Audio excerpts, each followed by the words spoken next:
নমস্কাৰ সকলোলৈকে শুভ সন্ধিয়া। সকলোৱে নিশ্চয় ধূপ চাকি জ্বলাইছে বা কোনোবাই চাহ খাবলৈ লৈছে নহয় জানো। মই আজি আবেলি চাহকাপ এনেদৰে দাংবডিৰে জেলেপীৰ চেপ দিয়া এটা বেচন সানি জেলেপীৰ চেপ দিয়া এটা বনাবলৈ লৈছোঁ মানে এইদৰে চেপ দিছোঁ যাতে দেখাত জেলেপীটোৰ দৰে হয়। যোৱাকালি এটা ভিডিঅ'ত অৱশ্যে দিছিলোঁ, কিন্তু সময় বৰ কম হোৱাৰ বাবে খৰধৰকৈ আমি অৱশ্যে খাবলৈকে নাপালোঁ। সেইবাবে আজি ভাবিছোঁ আজি নিজে আবেলি চাহকাপৰ লগত এনেদৰে বনাই খাই চাওঁচোন। ভিডিঅ'টো শেষলৈকে চাই থাকিব।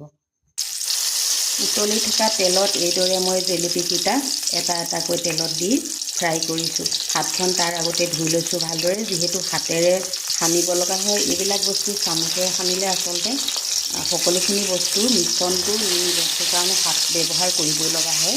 আপোনালোকে